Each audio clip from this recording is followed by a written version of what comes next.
Olá, o Pauta Especial está no ar. No programa de hoje vamos falar aqui no estúdio da importância de uma nutrição adequada e bem orientada para a recuperação de pacientes. Em alguns casos, isso pode influenciar inclusive no tempo de tratamento. Também vamos falar sobre uma exposição fotográfica que mostra o cotidiano de quem mora às margens da Lagoa Mundaú. Você ainda vai conhecer um pouco mais sobre a nova febre do momento, o Pokémon GO. O jogo cria interatividade entre o mundo real e o virtual e está fazendo a cabeça de muitos alagoanos.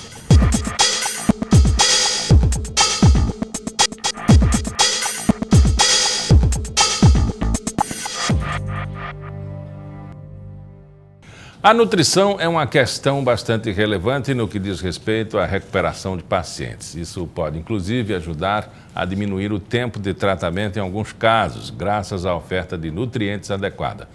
Existem vários tipos de procedimentos que variam de acordo com a situação de cada pessoa, desde a alimentação convencional, pela boca, até a interal, feita com auxílio de uma sonda. As dietas utilizadas também devem levar em conta as necessidades e as condições de cada paciente. Aqui comigo no estúdio está a nutricionista do HU, Estela Vasconcelos. Qual é a recomendação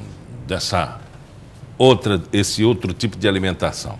Então, Miguel, a nutrição enteral ela é utilizada quando o indivíduo ele não consegue atingir as suas necessidades nutricionais pela via convencional, que é a via oral.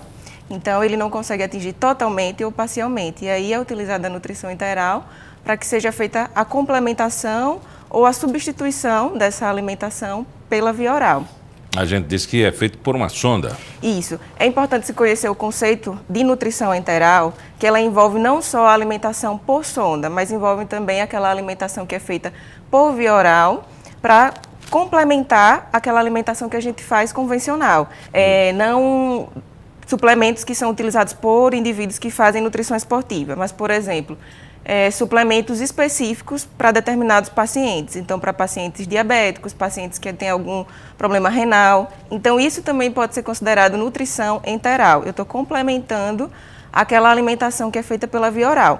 E a outra via, quando o indivíduo ele não consegue se alimentar pela via oral, então aí eu vou ter a alimentação por sonda, com auxílio de uma sonda que pode ser colocada pelo nariz e ser posicionada até o estômago. Antes de entrar nessa da via por sonda, eu queria que você comentasse um pouco sobre esse complemento alimentar que você destacou como pacientes diabéticos e com deficiência renal. Isso. Existem suplementos que são específicos para esses pacientes.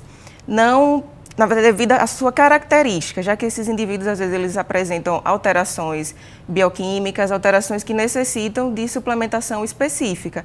Então, esses suplementos, eles vão ter alguns nutrientes que vão auxiliar nessa patologia. E quando é que o paciente chega a uma situação como essa? São aqueles que não estão conseguindo atingir as suas necessidades por via oral. Então, ele tem uma ingestão alimentar por via oral com nossa refeição habitual, mas ele não consegue atingir o que ele precisa para atingir as suas necessidades. Ele não consegue uma ingestão. Isso? Então, isso tem diversos fatores. A própria patologia, que pode levar a uma inapetência, né? Plenitude gástrica, o indivíduo ele não consegue se alimentar com uma quantidade adequada. Então, existem diversas situações que podem levar a essa ingestão insuficiente. Mas esses são casos extremos? São casos extremos. Geralmente, paciente hospitalizado, que está fazendo uso de muitas medicações, que muitas vezes interferem no apetite desse paciente. Agora vamos falar da sonda. Quando é que ela é indicada?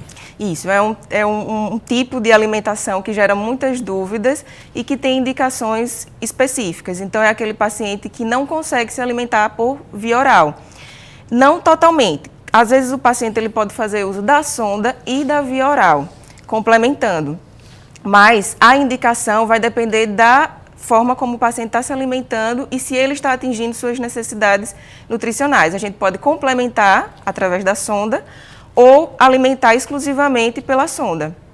Em exemplos, por exemplo, na unidade de emergência, pacientes que foram atingidos no abdômen, que está com o intestino comprometido, por exemplo.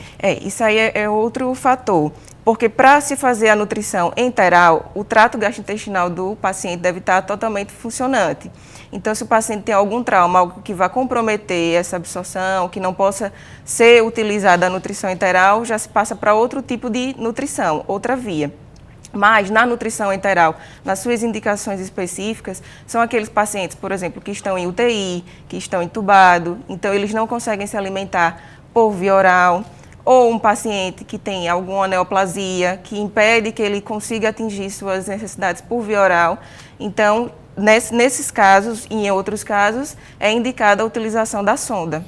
Pacientes com tipo câncer de garganta, esôfago, faringe. Que eu tenho um comprometimento da via oral desse paciente.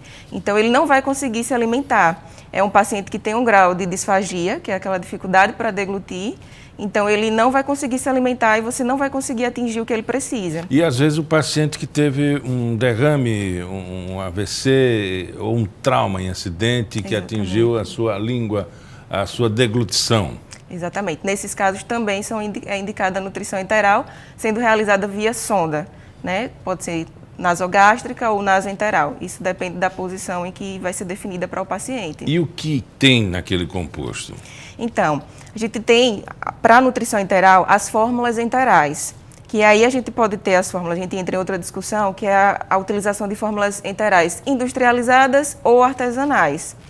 E aí, geralmente, no hospital se utiliza as fórmulas industrializadas. Isso não é prática de todos os hospitais, mas, em sua maioria, eles utilizam essas fórmulas industrializadas, que ela tem uma composição definida, uma composição que geralmente atinge a necessidade do paciente em determinado volume e que é conhecido isso e que é seguro do ponto de vista nutricional e também microbiológico, já que eu tenho uma dieta industrializada e ela passou por todos os parâmetros, por todo o controle na sua produção. E nessa dieta, ela vai ter os nutrientes adequados para esse paciente.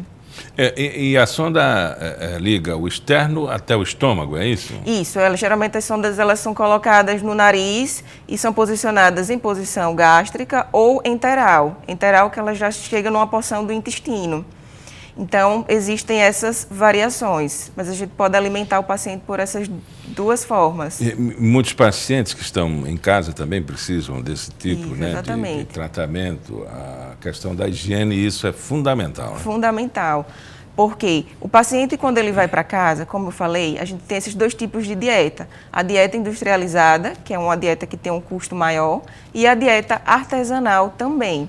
Então, os pacientes, quando eles têm alta do hospital, ou quando eles estão em casa, ou em nível ambulatorial, eles têm muitas dúvidas em relação ao preparo.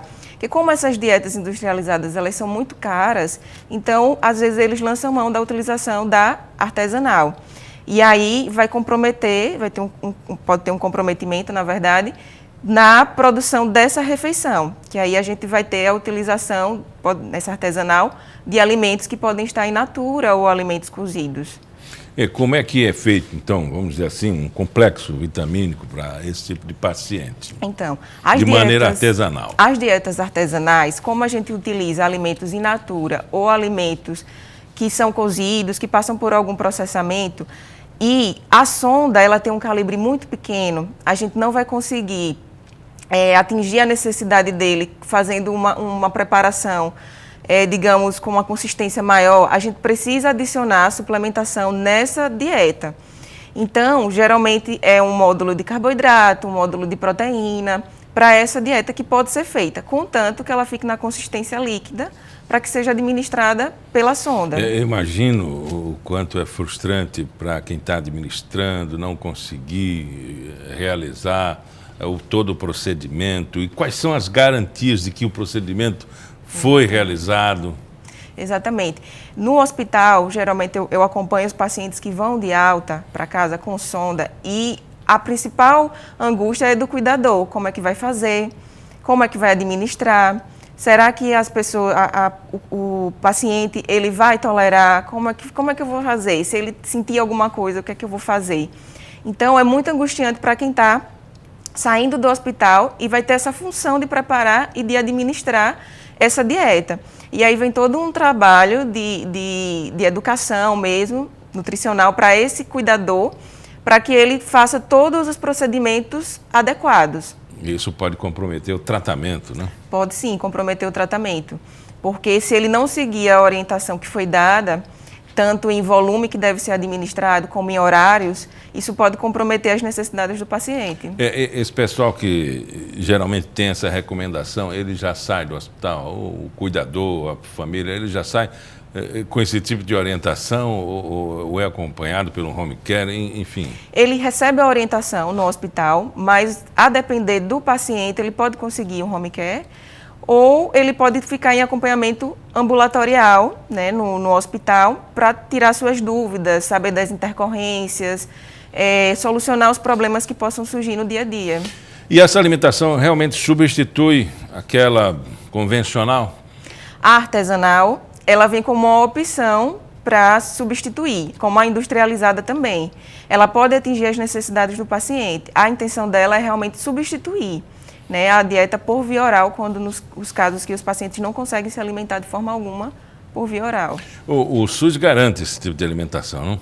Então, é uma dificuldade dos pacientes, porque eles não têm esse direito garantido ao sair do hospital. Então, muitas vezes eles precisam entrar com ações judiciais para conseguir essa alimentação no pós-alta, já que eles não saem com essa garantia de que vão receber essa dieta quando for para casa. Conversamos com Estela Vasconcelos, nutricionista. Muito obrigado pela entrevista. Agradeço. Espero ter tirado todas as dúvidas dos telespectadores. No próximo bloco, vamos falar sobre uma mostra que traz as paisagens e o cotidiano das rendeiras marisqueiras, pescadores e todo o universo de pessoas que vivem às margens da Lagoa Mundaú. Também vamos mostrar a febre do momento nos vídeos games, o Pokémon GO, um jogo que une a interatividade entre o mundo real e o virtual e também conquistou os alagoanos.